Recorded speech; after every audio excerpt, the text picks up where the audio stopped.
MP Ranjith రెడ్డిని BJP party reject చేస్తేనే ఆయన కాంగ్రెస్ పార్టీలోకి వెళ్లారని, ఆయన చేసిన ఎంపీ అక్రమాలు అన్ని తన వద్ద ఉన్నాయి అని మాజీ ఎమ్మెల్యే బీజేపీ రాష్ట్ర నాయకుడు కేఎస్ రత్నం అన్నారు. గురువారం వికారాబాద్ పట్టణంలోని నాగేష్ గుప్తా గార్డెన్ లో బీజేపీ నాయకుడు జిల్లా అధ్యక్షులు మాధవరెడ్డితో కలిసి విలేకరుల సమావేశం నిర్వహించారు. ఈ సందర్భంగా ఆయన మాట్లాడుతూ కాంగ్రెస్ అభ్యర్థులను ఓడగొట్టేందుకు అసెంబ్లీ ఎన్నికల్లో కోట్లు ఖర్చు పెట్టింది రంజిత్ రెడ్డి అని, ఇప్పుడు వారి పంచినే చేరి గెలిపించాలి అని ఎలా కోరుతున్నారని మండిపడ్డారు. దేశం మొత్తం బీజేపీ వైపే ఉందని, ప్రతిపక్షాలకు ప్రధానమంత్రి అభ్యర్థి ఎవరో తెలిపే దమ్ము లేదన్నారు. బీజేపీ హిందూ ఎజెండాతోనే ముందుకు పోతుందన్నారు. రాష్ట్రం కష్టంలో ఉందని తెలిసి తెలంగాణ కాంగ్రెస్ రేవంత్ రెడ్డి ప్రభుత్వానికి 9,000 కోట్లు అప్పు ఇవ్వడం జరిగిందని గుర్తు చేశారు.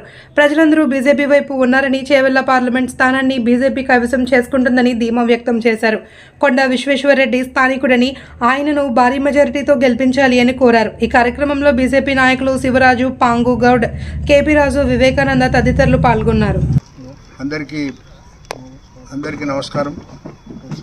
విషయం ఏంటంటే రంజిత్ రెడ్డి గారు విశ్వేశ్వరరెడ్డి కొరకు, అదేవిధంగా భారతీయ జనతా పార్టీ కొరకు మాట్లాడుతూ ఉన్నాడు. మొన్నటిదాకా 5 సంవత్సరాల క్రితం రంజిత్ రెడ్డి ఎవరో ఈ తెలంగాణలో తెలియదు, ఎవరికి గుర్తు కూడా లేదు రంజిత్ రెడ్డి. అట్లాంటి రంజిత్ రెడ్డి ఒక పోల్ట్రీలో ఆయన ఒక ఓనరు, కోడిగుడ్ల వ్యాపారం చేసిన ఆయన, దాన వ్యాపారం చేసిన ఆయన. అట్లాంటి ఆయనను రాజకీయాలకు తెచ్చి టీఆర్ఎస్, ఇప్పుడు బీఆర్ఎస్, ఆయనను తీసుకొని వచ్చి ఎక్కడో కరీంనగర్ ఆయనను తీసుకొని వచ్చి ఇక్కడ చేవెళ్ల పార్లమెంట్కు ఆయనను పోటీ చేయించి ఎంపీగా బీఆర్ఎస్ గెలిపించడం జరిగింది. 5 సంవత్సరాలు అందులో ఉన్నాడు. 5 సంవత్సరాలు ఉండి అధికారాన్ని అడ్డం పెట్టుకొని గుడ్ల కుంభకోణము, దాన కుంభకోణము, భూ కబ్జాలు, అదేవిధంగా దేవుని భూమిని కూడా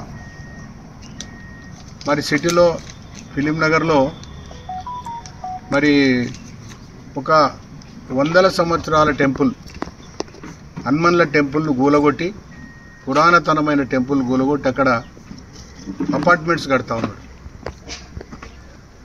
సో ఈరోజు బీఆర్ఎస్ పార్టీ పతనమైందని చెప్పి ఇలా కాంగ్రెస్ పార్టీలకు వచ్చి బీఆర్ఎస్ను తిడుతున్నాడు. కాంగ్రెస్ను తిట్టకుండా తిట్టాడు. అసలు కాంగ్రెస్ ఎక్కడ, రేవంత్ రెడ్డి ఎక్కడ, ఆ పార్టీ ఎక్కడిది, దిక్కుమాలిన పార్టీ, పనికిమాలిన పార్టీ అని బండబూతులు తిట్టిండు.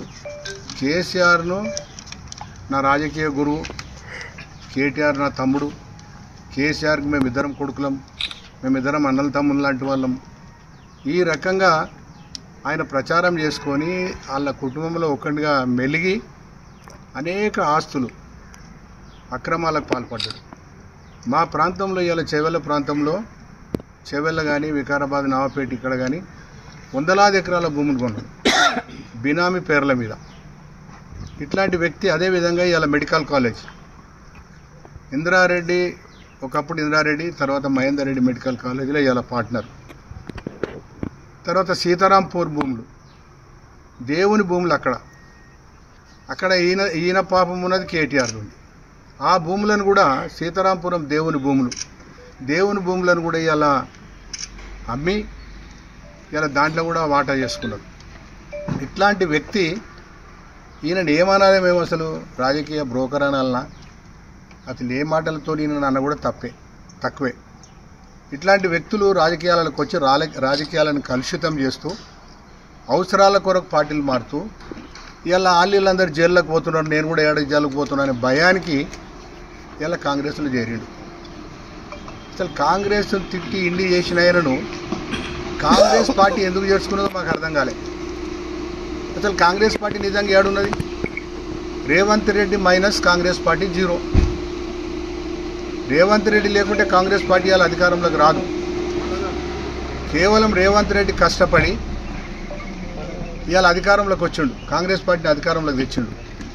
తేవడానికి కారణం బీఆర్ఎస్ వాళ్ళు చేసుకున్న పాపం, బీఆర్ఎస్ వాళ్ళు చేసుకున్న అక్రమాలు, బీఆర్ఎస్ పరిపాలన సరిగా లేక ఇలా రేవంత్ రెడ్డి గారికి తెలంగాణను అప్పచెప్పారు. దానికి తోడు తెలంగాణ బీఆర్ఎస్ అధికారంలో ఉన్ననాడు సౌత్ తెలంగాణను పూర్తిగా అన్యాయం చేశారు. నార్త్ తెలంగాణలో ఇరిగేషన్ ప్రాజెక్టులు కట్టి సౌత్ తెలంగాణను పూర్తిగా అన్యాయానికి గురి చేశారు. అలాంటి పరిస్థితుల్లో సౌత్ తెలంగాణ ఆగమవుతుంది, సౌత్ తెలంగాణలోకి వెళ్ళి మాకు ఒక ముఖ్యమంత్రి అయితే మా ప్రాంతం అంతా అభివృద్ధి చెందుతుందనే ఆలోచనతో రేవంత్ రెడ్డి గారిని చూసుకొని కాంగ్రెస్ పార్టీని అధికారంలోకి తెచ్చారు. ఇలా కాంగ్రెస్ పార్టీ అధికారంలోకి వచ్చింది. ఇవాళ నువ్వు చేసిన తప్పులని కప్పుపుచ్చుకోవడానికి నీకు ఈ పార్టీలోకి వచ్చినావు. మొన్న ఈ పార్టీలోకి వచ్చినాడు కేఎల్ఆర్ కానీ కాంగ్రెస్ పార్టీ వాళ్ళు కానీ విపరీతంగా వ్యతిరేకించినారు. ఎవరిని? రంజిత్ రెడ్డిని. ఏమన్నారు? ఇట్లాంటి దొంగలను మనం పార్టీలోకి తీసుకుంటే, ఇట్లాంటి దోపిడీదారులను, ఇట్లాంటి దొంగలను మనం పార్టీకి తీసుకుంటే మన పార్టీ కూడా ఆగమవుతుంది, మన పార్టీ కూడా ఉండదు, మన కార్యకర్తలు ఆగమైపోతారని చెప్పి మాట్లాడడం జరిగింది. మొత్తం పార్లమెంట్ మీటింగ్లోనే, పార్లమెంట్ కాన్స్టిట్యున్సీ కార్యకర్తల సమావేశంలోనే మాట్లాడడం జరిగింది. ఇట్లాంటి వ్యక్తులు పార్టీలు మారుతూ విశ్వేశ్వరరెడ్డి కొరకు, విశ్వేశ్వరరెడ్డి మాకు మాట్లాడు, విశ్వేశ్వరరెడ్డి మమ్మల్ని వాళ్ళకరియాడు, విశ్వేశ్వరరెడ్డి మా దిక్కు చూడడం. నువ్వు చూసేం లాభం? నువ్వు ఏం చేసినావు? ఈ నియోజకవర్గానికి ఏం ఉద్ధరించినావు? 5 సంవత్సరాలు నువ్వు అదే అధికారం అంటున్నావు, మళ్ళీ ఇప్పుడు అధికారం పోగా నీళ్ళకి వచ్చినావు. అంటే నీ ఆస్తులను కాపాడుకోవడానికి వచ్చినావు తప్ప నువ్వు కాన్స్టిట్యున్సీకి పార్లమెంట్కు నువ్వు ఏం చేయలేదు. జీరో. నువ్వు హీరోలాగా ఉరుకులా నేను వీడికి అడిగి నేను ఇది చేసిన అది చేసినని. ఎంత సిగ్గుమాలిన రాజకీయం చేసిందంటే 2016-17లో విశ్వేశ్వరరెడ్డి గారు హైదరాబాద్ బీజాపూర్ రోడ్డు 4 లేన్ రోడ్ను శాంక్షన్ చేయించుకొస్తే ఈయన పార్లమెంటు పరిధిలో ఉన్న అప్పకాడికి వెళ్ళి కనీసం చేవెళ్ళ వరకు, ఈ మన మన్నెగూడ చౌరస్తా వరకు భూమిని సేకరించడంలో, అక్విజేషన్ చేయడంలో నువ్వు పూర్తిగా విఫలమైనవు. అసలు చెప్పు మాకు. మేము అడుగుతున్నాం, చేవెళ్ళ ప్రజలను అడుగుతున్నాము, నువ్వు ఒక్క ప్రాజెక్టును శాశ్వతమైన ఒక్క నిర్మాణం, శాశ్వతంగా నువ్వు 5 సంవత్సరాల పార్లమెంట్ మెంబర్గా నువ్వు చేసిన ఒక్క పని చూపెట్టు. మేము ఎప్పుడో బస్ డిపో శాంక్షన్ చేయించి భూ సేకరించి దానికి చుట్టూ కాంపౌండ్ వాళ్ళతో పెడితే కనీసం నువ్వు బస్ డిపో తెలే, రోడ్డును పూర్తి చేయలే. ఏ ప్రాజెక్టు తెచ్చినావు నువ్వు పార్లమెంటు మెంబర్ అయి ఉండి 5 ఏళ్ళ? ఏదైతే 400 సీట్లు పార్లమెంట్లో టార్గెట్ పెట్టుకొని పనిచేస్తూ ఉన్నారో ఆ యొక్క 3వసారి ఖచ్చితంగా ఎలాంటి అనుమానం లేకుండా ఇప్పటికే తేట తెల్లమైనటువంటి విషయం ఏంటంటే జాతీయ ఇంటర్నేషనల్ మీడియా కానీ నేషనల్ మీడియా కానీ ఎక్కడ కూడా ఏ సర్వేలు తీసుకున్నా కూడా ఈ దేశానికి 3వసారి ప్రధానమంత్రి నరేంద్ర మోడీ అనేటువంటి స్పష్టమైన సందర్భంలో ఇక్కడ ప్రజలు కూడా ఎప్పుడు ఈ ప్రాంతం నుంచి భారతీయ జనతా పార్టీ గెలవలేని సందర్భంలో బద్దంబాలరెడ్డి గారు కూడా అనేక సందర్భాల్లో ప్రయత్నం చేసిన, హైదరాబాద్ పార్లమెంటు చేవెళ్ళ చేసినా కూడా ఈసారి ఖచ్చితంగా భాగస్వామ్యం అనేటువంటిది పార్లమెంట్లో చేవెళ్ళ పార్లమెంటు ఉండాలనేటువంటి ప్రజల యొక్క ప్రగాఢ విశ్వాసంతో ప్రజలు ఉన్నారు. కాబట్టి గత ఎలక్షన్లో చూసినప్పటికీ, ఎన్నుకోబడినటువంటి అభ్యర్థులను చూసినప్పటికీ ఎవరైతే ఈ పార్లమెంటుకు ప్రాతినిధ్యం వహించినటువంటి ఎంపీ ఉన్నారో రంజిత్ రెడ్డి గారు, వారు ఎప్పుడు కూడా ఈ పార్లమెంట్లో ప్రస్తావించినటువంటి ప్రజా సమస్యల మీద గొంతు విప్పినటువంటి సందర్భం లేదు. అదే విశ్వేశ్వరరెడ్డి గారు గతంలో పార్లమెంట్ సభ్యులు ఉన్నా కూడా మన యొక్క పార్లమెంట్ ట్రాక్ రికార్డ్ తీసుకున్నట్టయితే ఏ పార్లమెంట్ సభ్యుడు మాట్లాడనంతగా 98% అటెండెన్స్ అనేటువంటిది పార్లమెంట్లో ఉన్నది. ఇది ఏదో చెప్పడానికి ఏదో అతిశయోక్తి అయినటువంటి మాట కాదు. మనము గూగుల్లో కానీ లేకపోతే పార్లమెంట్ ట్రాక్ రికార్డును తీసుకున్నటువంటి చూసవచ్చు. ఆ పార్లమెంట్లో ప్రజా సమస్యల మీద గలమిప్పినటువంటి నాయకుడు, నిస్వార్థ పరుడు, నిజాయితీ పరుడు, ఎలాంటి కుంభకోణాలు చేయాల్సినటువంటి అవసరం లేదు వారికి. వారి ఎన్నికల్లో నామినేషన్ సందర్భంగా వారు ఇచ్చినటువంటి అఫిడవిట్లో ఏ పార్లమెంటు సభ్యుడు చూపెట్టినంతగా నీతి నిజాయితీగా వారికి ఉన్నటువంటి యొక్క ఎక్కడ కూడా దాపురికం లేనటువంటి వ్యక్తి. కాబట్టి అలాంటి వ్యక్తికి ప్రజలు ఇలా ప్రజా ఆశీర్వాద సభలో బ్రహ్మరథం పడుతూ ఉన్నారు. నేను ఒకటే అడుగుతా ఉన్నా, ఇవాళ కాంగ్రెస్ పార్టీ ముఖ్యమంత్రిని, ఇదే రంజిత్ రెడ్డి టీఆర్ఎస్ ప్రాతినిధ్యం ఇచ్చి ఎంపీ నుండి ఈ ప్రాంతాన్ని డెవలప్మెంట్ చేసినట్లయితే మరి నీవు పార్టీ మార్చాల్సిన అవసరం ఎందుకు వచ్చింది? ఎందుకు భారతీయ జనతా పార్టీ గమ్మం దొక్కే ప్రయత్నం చేసినావు? నువ్వు భారతీయ జనతా పార్టీని తలుపు తట్టినటువంటిది వాస్తవం కాదా? మరి ఇక్కడ ద్వారం మూసుకపోతే భారతీయ జనతా పార్టీ నీకున్నటువంటి ఒక బ్యాక్గ్రౌండ్, నీకున్నటువంటి ఒక చరిత్ర, నీకున్నటువంటి ఒక అవినీతి యొక్క చరిత్రను చూసి భారతీయ జనతా పార్టీని నేను రిజెక్ట్ చేస్తే దొంగచాటున ఇవాళ కాంగ్రెస్లో పోయినావు. మొన్నటి వరకు మనకందరికీ తెలుసు, మేము చెప్పడమే కొత్త కాదు. ఇక్కడ ఇన్ఛార్జ్గా తీసుకొని ఇక్కడ ఉన్నటువంటి యొక్క కాంగ్రెస్ పార్టీ అభ్యర్థులను స్వయాన మన యొక్క ప్రాంతం నుంచి ఎన్నుకోబడ్డటువంటి యొక్క ప్రసాద్ కుమార్ను కానీ, స్పీకర్గా ఉన్నటువంటి యొక్క మన ప్రాంత స్పీకర్ గారిని, లేతే తాండూరులో కానీ, ఎక్కడ చేవెళ్ళ కానీ, పరిగిల కానీ కాంగ్రెస్ అభ్యర్థులు ఓడించడానికి వందల వేల కోట్లు ఖర్చు పెట్టింది వాస్తవమా కాదా? మరి ఇంత డబ్బు నీకు ఎక్కడి నుంచి వచ్చింది? ఇంత డబ్బుతోటి కాంగ్రెస్ను వ్యతిరేకించి ఓడగొట్టాలని ప్రయత్నం చేసి కాంగ్రెస్ను తిట్టినటువంటి ఒక నీవు ఇవాళ అదే కాంగ్రెస్ పార్టీలో ఉండి నీకు ఈ ప్రాంతవాసి కాకుండా చేరదీసి టీఆర్ఎస్ పార్టీ అన్నం పెట్టి నిన్ను ఈ ప్రాంతానికి ఎంపీ చేస్తే నీవు తల్లిపాలు దాగి రొమ్ముద్దు గుద్దేటువంటి ఒక సందర్భంగా ఇవాళ నీవు టీఆర్ఎస్ పార్టీకి మోసం చేసిన మోసగాడవు కాదా అని చెప్పి అడుగుతా ఉన్నాం. కాబట్టి ఇవన్నీ కూడా ప్రజలకు స్పష్టమైపోయింది. కాబట్టి నీ ఆటలు చెల్లవు. నీవు నాన్ లోకల్ అనేటువంటిది ప్రజలకు అర్థమైపోయింది. ఏదో ఉద్యమం పేరిట, కేసీఎం పేరిట అప్పుడు ఉన్నటువంటి సందర్భంలో మనమందరం కూడా సమైక్యాంధ్రకు వ్యతిరేకం, మన ప్రాంతంలో మనలో మన అభిప్రాయ భేదాలు ఉండొద్దు అనేటువంటి అభిప్రాయంతో ఓటేసి ఉండొచ్చు, నీవు గెలిచి ఉండొచ్చు, కానీ మీరు ఈ ప్రాంతానికి చేసింది మాత్రం శూన్యం. కాబట్టి నీవు ఏ రకంగా అయినా కూడా గెలుపు అనేటువంటిది నీకు అసాధ్యం అనేటువంటి తేటతెల్లమైపోయింది. రెండవది, ఇవాళ దేశమంతా వాతావరణం భారతీయ జనతా పార్టీ వైపు ఉన్నది. ఎందుకనంటే మనం చూస్తూ ఉన్నాం, అక్షంతల కార్యక్రమాలు కానీ, లేకపోతే రామమందిర నిర్మాణం, ఈ దేశంలో రాజకీయాలు నడిచినప్పుడు భారతీయ జనతా పార్టీని ప్రతిసారి ప్రతి ఒక్కరు కూడా క్వశ్చన్ చేసేది, భారతీయ జనతా పార్టీకి ఇంకేం పని లేదు, ఎలక్షన్స్ వస్తే రాముని పేరు చెప్పుకొని ఓట్లు అడగాల అని చెప్పారు. కానీ ఇవాళ నేను అడుగుతున్నా, ఈ దేశంలో రాముని కోసం పోరాటం చేసినటువంటి ఒక పార్టీ భారతీయ జనతా పార్టీ తప్ప, భారతీయ జనతా పార్టీ నిక్కచ్చిగా ఈ దేశంలో ఒక సుప్రీంకోర్టు ద్వారా న్యాయబద్ధంగా తీర్పు తీసుకొని ఈ దేశంలో భవ్యమైనటువంటి రామ మందిరాన్ని నిర్మించినటువంటి ఘనత నరేంద్ర మోడీకి చెందుతుంది.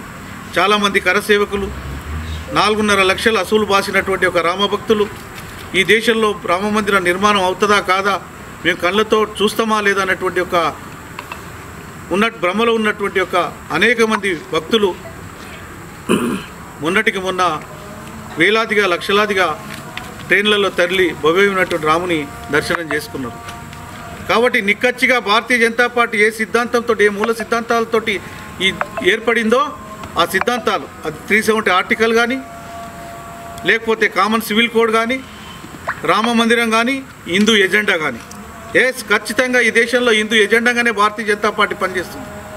నిజంగానే మీకు రామ మీద ప్రేమ ఉన్నట్టయితే, ఈ దేశం మీద ప్రేమ ఉన్నట్టయితే, మీరు పెడుతున్నటువంటి సభల్లో సమావేశంలో వందే మాతరం, జై భారత్ మాతాకి జై కానీ, వందే మాతరం అని చెప్పి కానీ, జై శ్రీరామ్ అని నినాదాలు ఇచ్చేటువంటి దమ్ము ధైర్యం లేనటువంటి ఒక దేశ వ్యతిరేక, జాతి వ్యతిరేకటువంటి ఒక పార్టీలు మీ రాజకీయాల కోసం రాజకీయాలు చేస్తున్నటువంటి ఒక పార్టీలు మీ అయితే, మేము ఈ జాతి కోసం రాజకీయం చేస్తున్నటువంటి పార్టీ భారతీయ జనతా పార్టీ. కాబట్టి సబ్కా సాత్ సబ్కా వికాస్, ఈ దేశంలో హిందూ ఎజెండా ఉన్నప్పటికీ వాళ్ళు కమ్యూనిస్టులు అయినా, కాంగ్రెస్ అయినా, ఏ పార్టీ వాళ్ళని చూడకుండా కేంద్రంలో ఉన్నటువంటి నరేంద్ర మోడీ అన్ని రాష్ట్రాలకు సమానమైనటువంటి యొక్క నిధులను కేటాయిస్తూ ఉన్నాడు. పినరన్ విజయ్ కేరళ ఉన్నట్లయితే వేల కోట్ల రూపాయలు కమ్యూనిస్ట్ పార్టీ ముఖ్యమంత్రి ఉన్నప్పటికీ కూడా నిధులు కేటాయించడం జరిగింది. ఈ రాష్ట్రం దివాలా తీసింది. మిగులు బడ్జెట్తో ఏర్పడినటువంటి ఈ రాష్ట్రము అప్పుల పాలు చేసి చిప్ప చేతిపెట్టులో పెట్టిపోతే ఇదే రేవంత్ రెడ్డికి ఈ పార్టీని నడిపేనికే 6 గ్యారెంటీలు ఇస్తే నడిపేనికి సందర్భంలో నాకు పెద్దన్న మోడీ అని చెప్పి చెప్పుకొని పోతే 9,000 కోట్ల రూపాయల శాంక్షన్ మొన్నటికి మొన్న ఏర్పడిన ఈ ప్రభుత్వానికి కేంద్ర ప్రభుత్వం సహాయం చేసినటువంటిది వాస్తవమా కాదా? కాబట్టి ఎక్కడ కూడా ఏ ప్రాంతమని, ఏ కులమని, ఏ మతమని కాదు. కరోనా విషయంలో టీకాలు అందరికీ ఇప్పించారు. కరోనా విషయంలో బయటికి ఎవరు ప్రజలు వెళ్ళలేని పరిస్థితిలో ఉన్నప్పుడు ఉచిత బియ్యం అది ఎవరుండని, ముస్లిమ్స్ ఉండని, క్రిస్టియన్స్ ఉండని, హిందూస్ ఉండని సమానంగా ఫ్రీ బియ్యం అనేటువంటిది వచ్చింది. ఫ్రీ వ్యాక్సిన్ అని వచ్చింది. ఆ యొక్క ఫ్రీ బియ్యం అనేటువంటిది కూడా ఇప్పటికి కూడా కొనసాగిస్తూ ఉన్నాడు. అందరికి కూడా 5 కిలోల బియ్యం ఉచితం అనేటువంటిది. గ్రామాల్లో తీసుకున్నట్టయితే వైకుంఠ ధామాలు, రైతు వేదికలు, లేకపోతే ప్రసూతికి సంబంధించినటువంటి 12,000 కిట్లు, 6,000 భాగస్వామ్యం, రైతులకు రైతు బంధు కింద కేంద్రం నుంచి సంవత్సరానికి 2 దఫాలుగా 6,000 రూపాయలు. తర్వాత ఆవాస్ యోజన కింద ఇల్లు లేని వారికి ఇండ్లు, లేతే ఉచిత గ్యాస్ కనెక్షన్స్, నేషనల్ హైవేస్ బ్రహ్మాండంగా కార్పొరేట్ స్థాయిలో ఎయిర్పోర్ట్లు ఎట్లా ఉంటాయో ఆ రకంగా రైల్వే వ్యవస్థను, రైల్వే స్టేషన్లను పునరుద్ధరణ, ఈ రకంగా వందే భారత్ ఎక్స్ప్రెస్ ఒక్కటి కాదు 2 కాదు. ఒక్కసారి మనము గత కాంగ్రెస్ ప్రభుత్వంలో ఉన్నటువంటి విమానాశ్రయాలు ఎన్ని, ఇవాళ మన రాష్ట్రంలో ఉన్నటువంటి, దేశంలో ఉన్నటువంటి విమానాశ్రయాల సంఖ్య ఎంత గణనీయంగా పెరిగింది. ఈ రాష్ట్రంలో ఉన్నటువంటి వెనుకబడినటువంటి ఎస్సీ ఎస్టీలకు సంబంధించినటువంటి ఒక యూనివర్సిటీ సమ్మక్క సారక్క యూనివర్సిటీ పేరిట మనం చూసినాం. మనకు సమ్మక్క సారక్క జిల్లాల్లో మనకు ఏర్పాటు చేసుకున్నాం. అదే రకంగా ఎన్నో సంవత్సరాలుగా పోరాటం చేస్తున్నటువంటి పసుపు రైతుల కోసం నిజామాబాద్లో పసుపు బోర్డు, ఈ రకంగా అనేక సమస్యల మీద అనేక స్కీములు తీసుకొని కేంద్ర ప్రభుత్వం ముందుకు పోతున్న సందర్భంలో ఇలా వాతావరణం అంతా కూడా భారతీయ జనతా పార్టీకి అనుకూలంగా మారింది. నిజంగా ఇవాళ నరేంద్ర మోడీకి పోటీ అనేటువంటిది ఎవరు లేనేలేరు. ఇవాళ ఆల్టర్నేట్ ఎవరు లేనేలేరు భారతీయ జనతా పార్టీకి కేంద్రంలో. ఇది స్పష్టమైనటువంటి విషయం. ఇదేదో మీడియా ముందు మీరు చెప్తున్నటువంటి మాట కాదు. ఇది వాస్తవానికి మీరు కూడా మీ సర్వేలో చూసుకోండి. దేశంలో నరేంద్ర మోడీకి ఆల్టర్నేటివ్ ప్రధానమంత్రి క్యాండిడేట్ అపోజిషన్ కించి ఎవరు లేరు. ఒకవేళ కాంగ్రెస్ పార్టీ చెప్పుకున్నప్పటికీ, రాహుల్ గాంధీ అన్నప్పటికీ కూడా ఈ దేశంలో 40 సీట్లకు ఎక్కువ వచ్చేటువంటి పరిస్థితి కాంగ్రెస్ పార్టీకి లేదు. గతంలో సంకీర్ణ రాజకీయాలను పక్కకు పెట్టి 280 నుంచి 304కు వచ్చినాం. ఇలా 400 టార్గెట్ తోటి ముందుకు పోతా ఉన్నాం. కాబట్టి ఈ ప్రాంతంలో మన ప్రాంతవాసి, నాన్ లోకల్ కాదు లోకల్ రాజకీయ నేపథ్యం ఉన్నటువంటి వారు, ఈ రంగారెడ్డి జిల్లాకి వారి తాతగారి పేరు ఉప ముఖ్యమంత్రిగా ఉన్నారు. వారి నాన్నగారు సమైక్య ఆంధ్రప్రదేశ్ జడ్జిగా పనిచేసారు హైకోర్టుకి. వారికి రాజకీయ నేపథ్యం ఉంది, కరప్షన్ అవసరం లేదు, ఒక నీతి నిజాయితీకి నిదర్శనం కొండ విశ్వేశ్వరరెడ్డి గారు. కాబట్టి వారిని పెద్ద ఎత్తున ప్రజలు ఆశీర్వదిస్తున్నారు. ఖచ్చితంగా రాబో కాలంలో టీఆర్ఎస్ అనేటువంటిది కొలాప్స్ అయిపోయింది. ఆ పార్టీ చివరికి మిగిలేది ఎవరు లేరు. ఇప్పటికే చూస్తూ ఉన్నాం. లిక్కర్ స్కామ్లో కవిత గారు జైల్లో ఉన్నారు, తిహార్ జైల్లో. ఇంకా ముందు చాలామంది జైలుకు పోయేటువంటి అటువంటి పరిస్థితి ఉన్నది. కాబట్టి ఇక టీఆర్ఎస్ పార్టీ లేదు. పోటీ కాంగ్రెస్ బీజేపీ మధ్యన అయినప్పటికీ కూడా ఈ దేశంలో భారతీయ జనతా పార్టీ అధికారంలోకి వస్తుంది. చేవేళ్లలో కాషాయ జెండా రెపరెపలాడుతుందని చెప్పి ఈ సందర్భంగా తెలియజేస్తూ ధన్యవాదాలు.